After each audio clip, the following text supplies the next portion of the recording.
Olha só, presta atenção. Presta atenção. É com essa informação que você vai entender tudo isso. Petra mobilizou nos últimos anos pelo menos 10 familiares de membros da cúpula do judiciário brasileiro que atuam como advogados nas causas. Entre os que defendem ou defenderam algum dos lados do litígio estão parentes. Olha só. Fala, meu amigo, boa tarde. Seja bem-vindo a mais um vídeo do canal. E dessa vez é complicado essa matéria aqui, viu? É uma vergonha, uma palhaçada na cara do brasileiro. Diretamente, um confronto com a sociedade e o cidadão. E se nada acontecer contra isso, contra essas barbárias, contra esses privilégios, aí você pode esquecer qualquer tipo de esperança, né? Ninguém vai conseguir salvar o Brasil se nada for feito contra isso. Vou direto no assunto aqui, mas antes, deixa o like aí, comenta, compartilha, apoie o nosso trabalho, tá bom? Porque eu não ganho nada fazendo isso. Só tô me expondo. Olha só, imagine que você é um ministro ou um juiz de qualquer instância, certo? Do Superior Tribunal de Justiça, do STF, ou ali um juiz de direito da primeira vara, certo? E aí, o seu parente ou o seu cônjuge, né, tem um escritório de advocacia. Antigamente, não podia um juiz julgar um processo, né, que tivesse como advogado titular ali assinando o processo do seu parente. E muito menos julgar qualquer processo do escritório do seu parente ou do seu cônjuge. Entendeu? Antigamente era proibido, né? Era impedido, ok? Não poderia eu, ministro ou juiz, certo? Julgar qualquer processo que esteja envolvido, direto ou indiretamente, um parente ou um cônjuge meu, certo? Como é que tá hoje? Como é que tá hoje? Hoje pode. Hoje pode, por quê? Há uns anos atrás, um ou dois, os ministros autorizaram que qualquer juiz, inclusive eles, ministros da Suprema Corte, certo? Pudesse julgar um processo do escritório do meu parente, certo? Do escritório do meu parente. Aí, para tentar dar uma moralizada, eles falaram assim: eu só não vou poder julgar se o processo tiver como advogado titular, né, atuante, quem estiver assinando, né, a petição ali, né, representando o litígio, o meu parente ou meu cônjuge. Mas não tem problema nenhum eu julgar um processo do escritório da firma de advogados do meu parente ou do meu cônjuge. Entendeu? Como a falcatrua ficou monstra, né? Ou seja, qual é o cliente de processo gigantesco, bilionário, que não vai querer que o meu escritório, certo? Represente a causa dele. Entendeu? Você tá me entendendo? Eu sou dono do escritório, sou parente do ministro do juiz, mas para não ter problema, não causar impedimento, certo? Eu ponho ali um advogado que trabalha para mim, que é meu sócio, que não vai ter problema nenhum. Você está entendendo como que é? Qual é o tamanho da palavra privilégio, né? Qual é o tamanho da palavra influência que nós estamos hoje nesse país? Mas para você entender, tintim por tintim, eu peguei aqui a matéria do canal Auriverde, que ele vai explicar para você também, tá? E a gente vai comentando. Segundo a Folha de São Paulo, uma disputa bilionária em diferentes tribunais entre gestores financeiros e Walter Faria, que é dono do grupo Petrópolis, das cervejas Itaipava e Ah, para você entender, certo? Se você não lembrar disso ou não souber disso, você não vai entender qual é o grau de escândalo disso.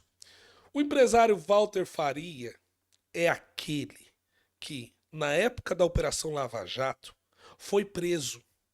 Você lembra que o Walter Faria, dono da Petra e da Itaipava, mantinha um departamento de pagamento de propina juntamente com a Odebrecht? Você lembra? Você lembra disso? Então, esse cara foi preso na época e saiu, né? Só que o que acontece? Ele tinha sócios e enquanto ele estava respondendo ali, preso pela Operação Lava Jato, uma das empresas dele, do grupo dele, passava por uma recuperação judicial, certo? E pleiteava ali um crédito, né, do governo de 3,3 bilhões de reais para continuar em atividade. É assim que eles fazem, né? Olha só, presta atenção. Presta atenção. É com essa informação que você vai entender tudo isso. Petra mobilizou nos últimos anos pelo menos 10 familiares de membros da cúpula do Judiciário brasileiro que atuam como advogados nas causas. Entre os que defendem ou defenderam algum dos lados do litígio estão parentes. Olha só.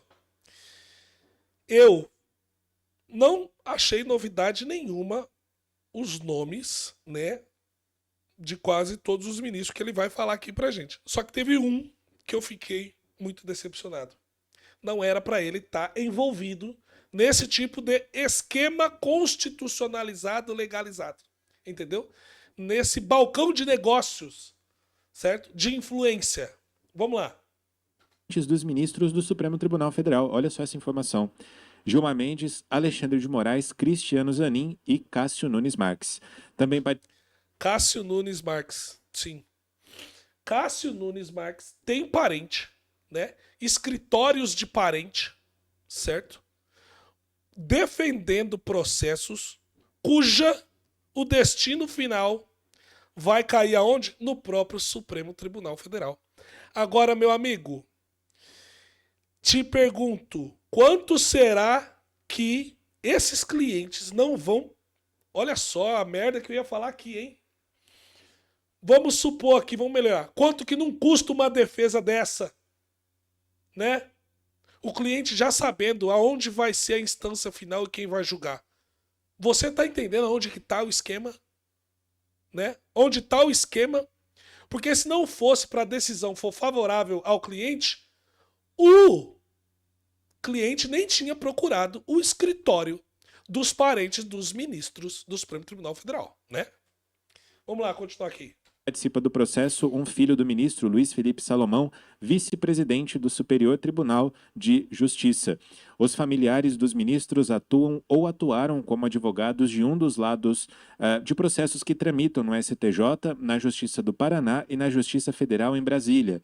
A causa tem possibilidade de chegar ao Supremo Tribunal Federal.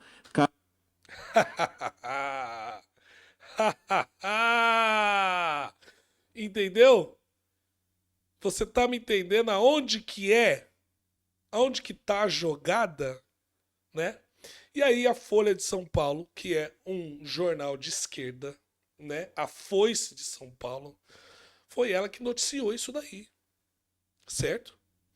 É igual o escândalo lá do secretário, né? Do ex-secretário do Hugo Mota, certo? Que era assessor do Hugo Mota, entendeu?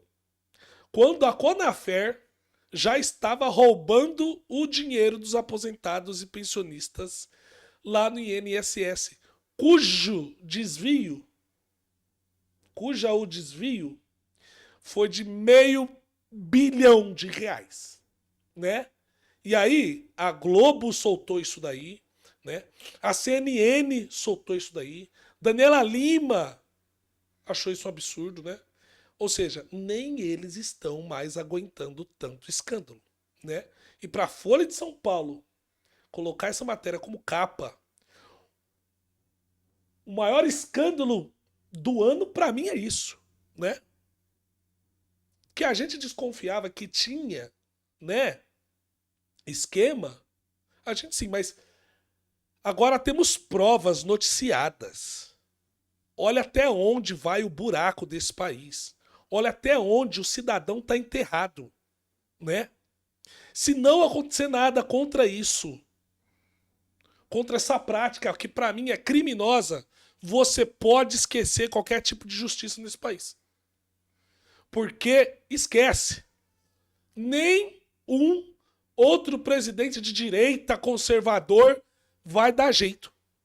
Se não resolver o problema do Supremo Tribunal Federal primeiro, esquece, pode vir qualquer tipo de presidente, a maioria da Câmara, do Senado, das Assembleias, das Câmaras de Vereadores de direita, esquece, nada vai acontecer, nada, porque o topo da lei, do exercício, está lá em cima. Se eles decidirem que não vai ser do jeito que a população quer, não vai ser. Olha só que loucura, né? Então tá aí, né, para você entender. Parentes de ministros estão com escritórios, empresas de advogados, né, pegando quase todos os processos mais importantes do país.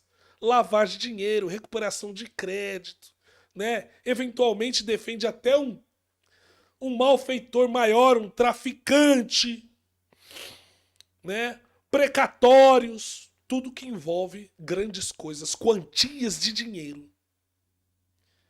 Tá aí na mão dos parentes dos ministros e juízes desse país. Por quê? Porque sabe que a conversa do churrasco, um jantar, ou na própria casa deles, já vão decidir qual vai ser a sentença, né? Porque se trata de empresas, escritório de advogados, de parentes e de cônjuges. Do Zanin eu sei que a mulher dele é advogada, né? E toca o escritório que era do Zanin. O mesmo escritório que defendeu o Lula, certo? Entre outros ministros.